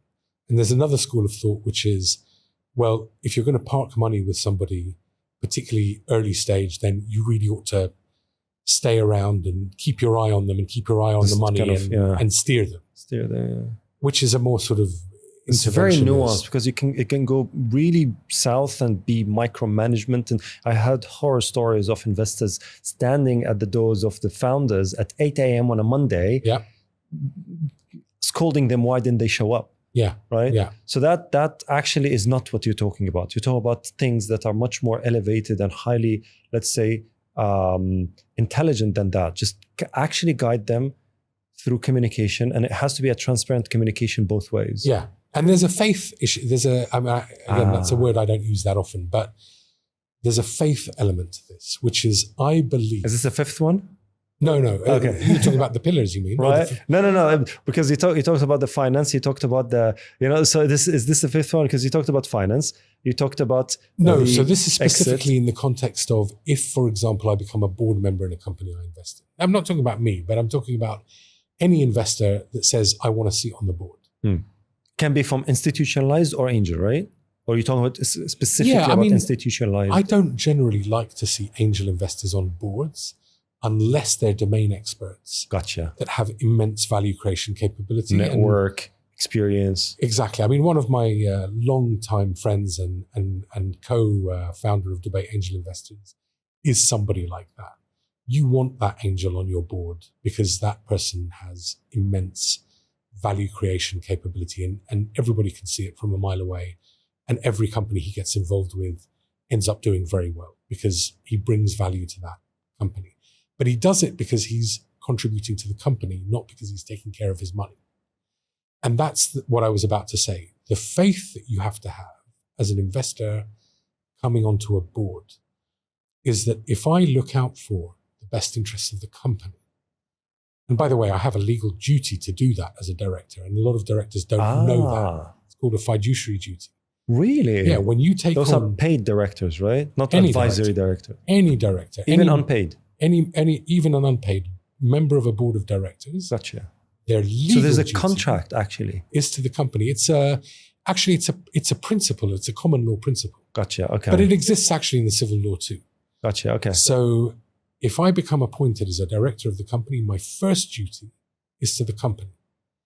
It's not to the shareholders. Money. It's not the shareholders. It's not to my institution, whatever it is. So if I'm an investor in a company and I go on the board, I have to behave and think about and exercise my duties as a director always in the best interest of the company solely. And I have to have faith, if I'm an investor director, that by doing that and executing my fiduciary duty, eventually that will protect my money. Right. So it's a mindset thing, as opposed to I'm taking the seat on the board to keep an eye on the management and make sure that my money's protected. So my expenditures or the company's expenditures is controlled. Exactly. And so it's how you think about your duty as a board member. So if you're a founder composing a board, there's nothing wrong with having an investor director on your board. And in fact, most investors in the region absolutely demand it. So your typical post-Series A board is a board of 5, 3 appointed by the founder and 2 appointed by investors. That's your typical post-Series A board in the region.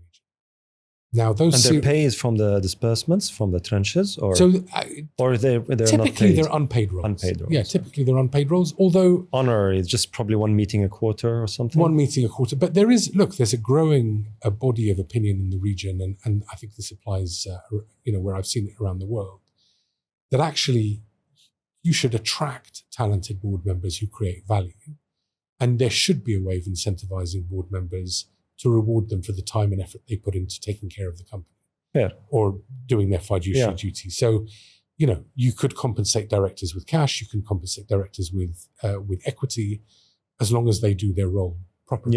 Yeah. So there's KPIs and measures to those KPIs. Exactly. And who you appoint as the chair of the board has a fundamentally important role to play in how that board functions and performs. The glue that holds everything together. The glue that holds it together, that sets the agenda, that holds everybody accountable, including the CEO and the other board members. Makes it functional. Makes it function properly. Like the utility is actually serving the purpose, which is growing the company. Exactly. And in a lot of boards I see... Not just minutes of meetings and just... Exactly. So I see a lot of board meetings where the founder comes and they have an agenda and they produce papers maybe for the board. Some founders don't even do that. And their board members turn up or dial in. They listen to the presentation of the management. They might ask 1 or 2 questions and then they'll vote on whatever resolutions the founder is putting to the board. During that. And it'll be a yay or a nay. And it happens a lot that there isn't a deep sort of accountability mindset around why are we doing that? What are the implications going to be for the company? The deep searching. A lot of directors I see in the region, particularly who come from investors, are just thinking about how does it affect them as a shareholder, not how does it impact or how does it help the company. So, I mean, okay. So we touched on education, right? But from an academic perspective, from institutions' perspective, I want to touch on education, but from personal perspective, right? Because everything you mentioned now is awareness. And I really don't like the argument of time, oh, we're still a young nation. No, we're not. As a region, we're actually, decades into this, and it doesn't need that much of decades.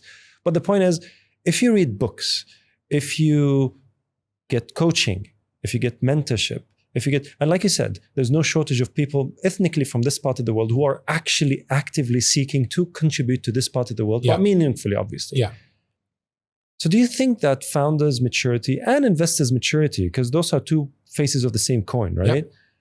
Is not progressing at the speed that you would want it to be because of that, because there's no active, deliberate, conscious effort into the education element of each one's role?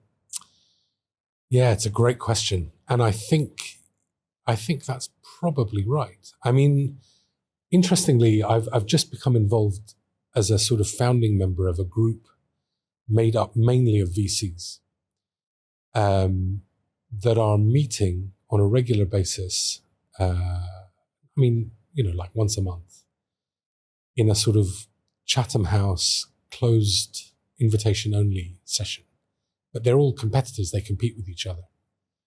And where they're inviting founders of companies that they've backed or founders that have either had great success stories or great failure stories to come and talk about the experience that they've had, and where the VCs in this Chatham House kind of context are being extremely open and transparent with each other about what they learned, what happened, what could have been done better, what were the learnings.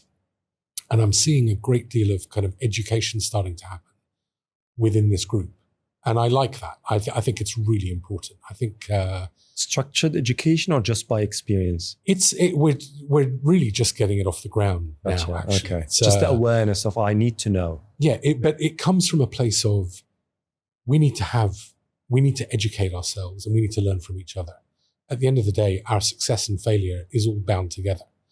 If we think in a sort of zero-sum game, it's like the boats in the sea, right? If one rises, everybody has 100%. To rise. It's the sort of zero-sum game, dominance theory versus Nash equilibrium. Yeah, it's exactly that. Yes, it's like yes. We may all be competing with each other, but if we're seeing, but it's not a zero-sum game by any stretch of the imagination, not, right? Absolutely not. And it's one of the things that Bay Area, the abundance is good. Exactly, Bay Area. I'll tell you what. One of my research components in my thesis was organizational development networks. And I was puzzled by how CEOs of extremely competing organizations are actually part of active networks. Talking to each other. About how did you do that and what did you do here and this. And this is not closed doors. Yeah. It's actually public and most times it's even recorded. And that's why you've seen Steve Jobs with Bill Gates in events, sitting next to each other, talking to each other, making fun of each other, being competitors with absolutely good faith because they understand viscerally, like you said, at a mindset level that it's not a zero-sum game. Yeah. You are creating value from thin air. And that's what I love about entrepreneurship and the startup ecosystem, as opposed to the financial sector or the real estate sector, which is really value transfer, not value creation. Yeah. Right? Yeah. You can. I love the way you put that. That's correct. It's actually value transfer. Yeah. You can. Real estate, fine, very basic to me. It's like, I've actually sold everything related to real estate and I don't think I'll be there unless I'm a high net worth individual, but that's a different story. Financial sector, obviously there's a lot of gray area, especially in my creed and religion. So I'm not really dabbling with that.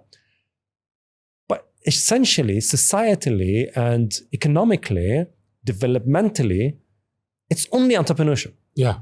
Only, obviously, and everything that comes to that, right? So whether it's education, academia, whether it's government and policy, whether it's family offices and investment, whatever it is, it's just entrepreneurship that can create value at an exponential rate that corporates can even dream about. Yeah. Right? And if we actually think about it from that perspective only, it's never a zero-sum game. Yeah. Never. Absolutely. Because it's not like it's not limited. Absolutely. And actually, in fact, if you go into social infrastructure, healthcare and education, it cannot be zero-sum. It can never be. Yeah. It's actually the exact opposite. Yeah. If you work together, like your friends, like the people in Silicon Valley and others who are competitors, but then sit together and share, it's just crazy. Going back to education and the way people are aware of what they're supposed to know, and they're aware of what they don't know, so they can wrap themselves around with people who can kind of complete the kind of puzzle. I sit with founders and I sit with investors and I sit with people who are from family offices. And again, maybe because I reached a point in my life, especially through readings and educations and meeting people such as yourselves and with your profile, there's a real starvation of knowledge and deliberate education, not just experiential education. Because the experiential education is good, you learn by experience. Yeah. But then there's structured education. And I always say, I love to learn from my own mistakes, but I would love more to learn from the mistakes of others, right? Because if I can learn it from a book or from a coach or from a mentor, again, deliberately, then I will be able to not do it and actually build on that. I don't have to go 10 steps back to go one step forward, right? I don't see this here, education. Look, I dream of it happening where people are starting to leverage the availability of technology now to educate themselves. Look, reading books, you have a list of great books there on your table. Reading books is something that all of us probably feel we should be doing a lot more of. We try, but I think reading is a skill which is disappearing, and somehow we need to inspire the generations after us to not let go of reading. Okay, so I'll tell you what. Yeah. I can concede with reading. Look at the metrics of podcast consumption, such as this. Yes. This part of the world versus other parts of the world, right? It's day and night different. Yeah. It's crazy. It's crazy. If this is a podcast about how you feel, what did you eat, you'll find the numbers are racking up, right? Yeah. But if it's a business, purely business or educational from a practical perspective or even theoretical perspective, this part of the world is actually lagging behind it's not from a availability of podcasts. There are podcasts, but then I know podcast hosts that actually had to pivot into the fashionistas and the kind of celebrities and others because they're not able to sustain, not just money-wise, but just why am I doing this if I don't have, except my mom and my wife are watching? You know what I mean? Like there's a real deep... Well, you need your audience. Yeah. Well, of course, as a podcast host, I need an audience, but the flip side of things is the non-existence of the audience means that this knowledge from all those kind of brilliant minds are not consumed, right? So I can concede with the fact that people are not able to read. I actually wish I can read as much as I used to be before I found my business, because it's crazy, right? Yeah. And I know I will sometime when I reach to a point where it's just, I'm not building anymore. But podcast, I'm driving at least an hour a day, every day, right? And that's the least things. I mean, when I park in any place, in my building, let's say in the afternoon or in the morning when I leave, and the person switches on the car, and the music is just all over the place, and I'm like, please, do something useful. Yeah, I mean, and I mean, look, I don't know what the statistics are on consumption of Western podcast content. I suspect the amount of non-serious podcast content that's consumed by far outnumbers serious, useful, valuable podcast content. I mean, Stephen Bartlett is obviously that like one of the leading, and people love listening to that. And that's very interesting to me because of the format. His podcasts are extremely long, and he hosts people that go into pretty laborious detail about topics that aren't necessarily that interesting. And yet he has a super solid audience. So I'd love to understand the psychology about how he's built that and how he keeps people engaged. Because some of it is really cool and some of it, most of it is just crazy. I mean, you see the topics are sometimes shameless. Yeah. And, I'm like, I wouldn't listen to this with even my co-workers, let alone my family, right? But the point is not just decency or just using some anchor to kind of pull people in. And I'm not talking about the podcast themselves. I'm talking about the consumption of the podcast, the audience who consumes. From this part of the world, people don't consume as much as from other parts of the world, which is, forget about podcasts, Audible, right? Audiobooks, whatever. The point is, I think, just to kind of close on this topic of education, I think there's nothing that can elevate us as a region, as a nation, as people, except education. Yeah. And I don't mean it in a structured institutional way. So schooling is different than education. I'm talking about continuous education of you being a board in a company. Did you read a couple of books about it? Yeah. Or you're just, because you have gray hair and you've been a CEO of a company for 40 years, now you're all of a sudden experienced. I mean, with all due respect, obviously you're an experience, but not here, right? Yes, you are a founder here, but now you're a second-time founder. Are you going to bring a copy and paste, or are you going to educate yourself more to know how to do things? You're scaling up. You've been a CEO for up to 12, 13, 14, 50 people. Yeah. Managing 50 people is not like managing 500 people, like you said, and it's a completely day and night different. Okay, you aspire to be a CEO for 500 people? Educate yourself. Don't try to test on people. That's what I'm trying to say. Yeah. This is what I'm trying to kind of see that it can get across to people. You know what, Osama, I'm so glad you brought it back into this, because you're absolutely right. I mean, education is fundamental for whatever role you want to play in order to do it effectively. And you made the board point. I see a ton of board directors who don't have any kind of knowledge, certification, or education around playing that role. And again, going back to what I was saying earlier, a lot of early stage founder teams come to see me to ask, how do I get myself set up for investment?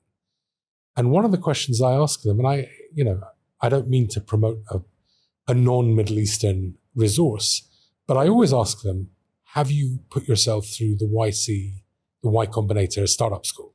Yep. It's free. You can sign up. It's on the internet. If you don't want to do that, there's like a million videos by founders, mentors, experts. It's all publicly available. Yep. If you haven't put yourself through startup school, to me, the source is irrelevant as long as you exactly go and do that, and then come back, and then let's talk. 100%. Yeah. I mean, now because I'm advising people on the dressing up of the company to be able to be investable or not, right? I had to take my CFA. Yeah. I'm not a finance person. Yeah. I'm an engineer, right? So I'm nothing. I don't know nothing. You did a CFA for that. I'm getting my CFA to be able. I got my CFA to be able to build the models, to be able to valuation, to be able to understand what does WACC mean, CAPM, all of those acronyms, soup, and how relevant it is. It's not just copy and paste. It's just making sure that I'm able to build a specific model for each organization that I'm working with, and that model will be speaking to in the language of the investor, so I can build the investor. But I had to do that. I had to go out of my way. And actually go into actually when I did my MBA many years ago, the least topics that I always hated is finance. You know, whether it's accounting, finance advice, all of those were like gibberish. Yeah. But now I have to do it. Yeah. But the thing is, I couldn't do it just by listening to. I wanted to do it in a structured way because that's the only way, right? You can't just passively listen to a couple of podcasts and then claim for you to be a financial expert. I'm never going to be a CFO or a financial expert, but at least I'll be able to get myself in and out of trouble, if you know what I mean, right? You know the 10,000 hours, Malcolm Gladwell, I think it was Outliers and Outliers. Yes, he wrote about 10,000 hours. Look, I'm a musician in my spare time, and I'm also passionate about cooking. I play multiple instruments, actually, so guitar, bass, piano, and the drums for the last few years as well. Oh, wow. All of them self-taught. I have to see evidence. When we finish this, I'll show you evidence. I'll put it on the screen. So so for example, the first instrument I picked up was the guitar. Right. At the age of, initially, and then I got an acoustic guitar, and then eventually an electric guitar. But I started playing at the age of something like 19, 20. Did you have long hair? I had longer hair, for sure. My hair has gone through phases of length. I prefer it shorter these days. But so I played during my university years, on average, 3 to 4 hours a day. A day. Wow. Then when I finished university and started getting into my career, my playing went down to 4 or 5 hours a week. Gotcha. Okay. Right? So naturally, still quite a bit. That's a zero-sum game. Yeah. Time is finite, right? Time is absolutely. It's the biggest negative epiphany you have in your life is how limited the amount of time you have. Absolutely. Available. Unfortunately, you get to this realization a little later than you would want to. Exactly. Then I went through a period of my career where I had a fair amount of disposable time. And so although I was working very hard, I got back to a point where I was playing 3 or 4 hours a day, and it was at night. And I was sleeping very little. And by the way, I get very little sleep. I sleep 4.5 hours a night on average. On average? On average, which is a disaster. I wish it was 7 hours. I wish it was even 6.5 would be great. I'll show you my... your sleep tracker? my sleep tracker later on. Oh, goodness me. Why do you bother then? I mean, look, I love playing music. So today, I'm at a point now where I play probably an hour a day. Did you play publicly? No. Okay. Not often. I have done, but not often. Do you soundproof your rooms? Not as much as you've got here. In fact, I'm going to have to get because I've just renovated my new house. And so I have a music studio in there, which needs a little bit of sound treatment, acoustic treatment. Right. So as not to disturb my neighbors too much and absorb some of the bass and so on. Yeah. So I have a looping system where I basically play, a rhythm track and have that on loop. Oh, wow. Yeah, I know those things that you record the rhythm. Okay. That you record. And I do it in real time. And then I'll put a piano track over it. And then I'll play lead guitar or drums or multiple guitar tracks, for example. Right. It's great. It's great fun. Yeah. It's a great way to basically pretend you're in a band without having any friends. Yes. You can do it all by yourself. I've seen it. It's just crazy. And you can create great That's music. A massive skill. So that you built it with 10,000. So exactly. So come back to 10,000 hours. So I've done more than 10,000 hours of that. And now you do it just... I can sit down today and play like a 4 or 5 chord jazz backing track with rhythm guitar, and then improvise a jazz lead guitar track over the top of it completely from here. Do you have recordings? Do you post somewhere? I do. I did, and then I took it all down at one point for career-related reasons. I discovered that employers You need to be an entrepreneur. stalk everything that you do. But no, I do make recordings sometimes, although now I can do it in real time, so I don't even feel the need to make recordings because I can play the same thing tonight that I played last night and improvise and improve on it. But the point I was coming to is that I can now do an improvised, jazz guitar solo from my inherent knowledge of the minor pentatonic scale, right? Which is something in music theory. Very technical, I wouldn't know, but yeah. But if I want to fly musically, I have to play 3 to 4 hours a day. And it's the same thing with anything that you do. And this comes back to your education point. Absolutely. It's like you've constantly got to be pumping your brain and your intuition and your instinct with information, data points, and just sheer practice of what you're doing. Because the more you do and the more you take in and the more mistakes you make, the more you learn. Exactly. And again, music is a great it's a feedback allegory for this. Yes. So in fact, I taught myself how to play the piano by buying a digital piano that I could plug a pair of headphones into. And that way you can sit and make as many mistakes as you like and no one hears. No one will hear. No one will be bothered. Exactly. Yeah. So yeah. You see, the thing is about learning, and I love how you kind of will wrap on this because I think we can go for hours, but I respect your time. I know. Absolutely. But everyone has an unconscious incompetence, right? Yeah. Now, this is what you don't know. And then once you know, if you're humble enough to actually acknowledge that you're always a student at some level in your life, even if you're Einstein, you're a student in something else. So you have to be humble. So humility, you will have conscious incompetence. So now you know what you don't know. Yeah. Now you start working the 10,000 hours. In the way, you become consciously competent, meaning like you when you first driven a car, you're like, don't talk to me. And you're like, you're consciously competent. But then the 10,000 hour quote unquote sort of paradigm shifts your skill set to unconscious competence. Yeah. So now you're doing it. That's why you're able to text and drive. That's where you're able to kind of eat a sandwich. That's why you're able to make your entire music like it's the back of your head. That's unconscious competence. And I think the idea is if everyone has a path, multimodal path to unconscious competence, so you're able to be extremely expert in things, and then you rack up one thing, and then you go, people keep on asking me, Sam, how do you speak so kind of freely on stage or on camera? I really don't know. Yeah. I just read a lot. I spoke to a lot of people who are much more intelligent than me. I learned. I was humble enough to understand that I did something wrong here, and that feedback taught me again. But it's a continuous loop of education and learning that allowed me to understand, okay, I don't know here. Now I need to go build a capacity and then come back and learn and then go back and do and so on and so forth. But listen, last question. If you have a magic wand, and this magic wand allows you to change one policy that will make it easier for everyone in the entrepreneurship ecosystem so we can be number 1, not number 34. What would that be? To change one policy. You have a magic wand. I'm not sure. I mean, about policy, I'm not sure. Whether it's legal, whether it's governmental, it can be anything. One thing you change. I mean, I would definitely want there to be a mindset, an evolution in the mindset around what we've just been talking about, which is acquiring real capability, credible capability, and having a sort of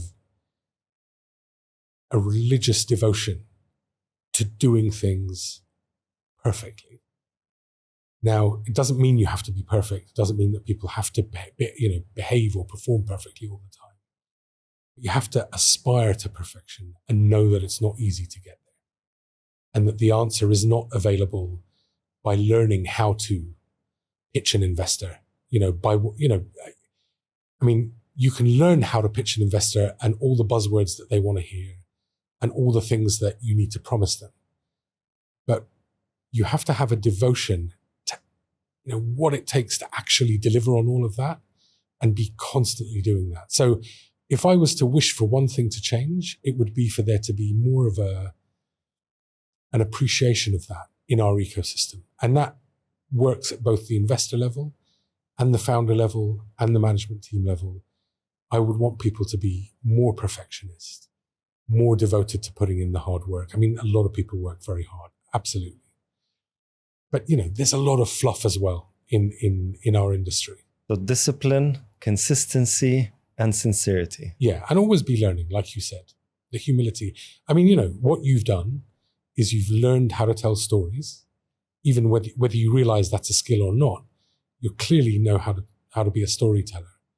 And you have the humility to know what you don't know. I mean, those two things by themselves will make you a great content creator, because you'll always be perfecting your art, as opposed to sitting on your laurels and saying, yeah, I know what I'm doing now, and run out of steam and run out of audience. You'll keep building your audience because you have those things. We should all be aspiring to do that. Abdullah. Sorry for dodging the question about policy, but I would love, no, I'll tell you what, this is the perfect ending, just because I ran out of words after what you said. So Abdullah, thank you very much for being with me. Thanks, Osama. Great to have done this. Thank you. Appreciate the invitation.